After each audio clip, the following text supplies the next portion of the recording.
The story of Annabelle became infamous with the release of the Conjuring and Annabelle films. The real Annabelle is a Raggedy Ann doll that, while much less sinister in appearance, made quite a name for itself in the 1970s. Annabelle was given to a nursing student, Donna, by her mother.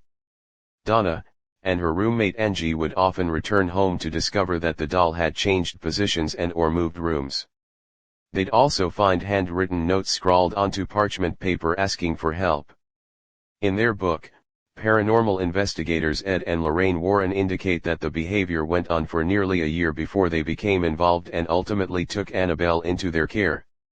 In late 2020, rumors began to circulate that Annabelle had escaped the Warrens' occult museum, a panic that was eventually assuaged when the Warrens' son posted a picture of Annabelle safely in her case.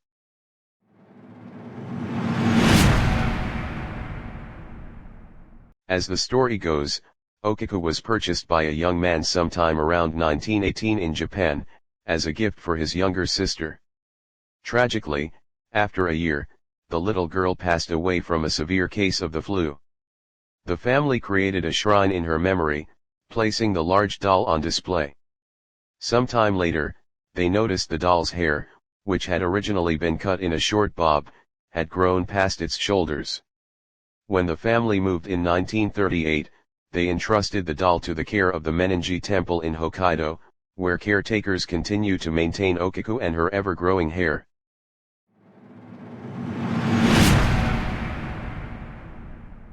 Now residing at Zach Bagans of Ghost Adventures Haunted Museum, Lilly was made during the 1800s in Germany, and features real human hair.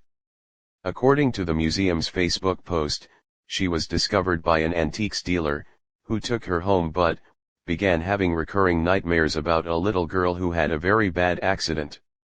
She was subsequently put up for sale at the antique shop. On one occasion, a customer's little girl spoke to the doll for 3 hours, interacting with her like a fellow child. She informed the proprietor that Lilly was a little girl that had been subjected to extreme violence. When first encountering the doll, Bagans reported that he felt an immense energy radiating from the figurine.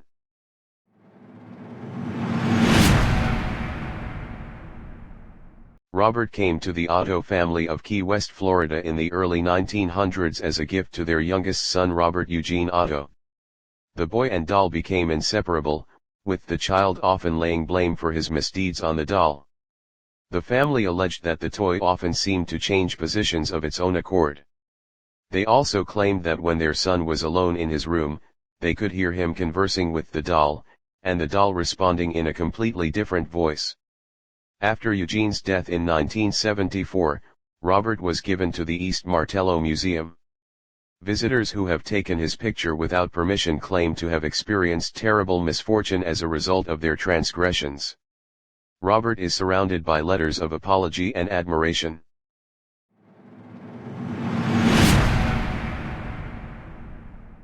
Ruby is a porcelain doll with a penchant for moving around from place to place.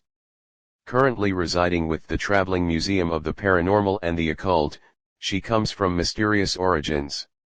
Her previous owners said she had originally belonged to a little girl in the family, who died while holding the toy.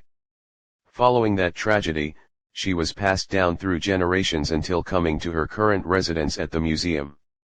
Visitors often report experiencing an overwhelming feeling of sorrow radiating from Ruby.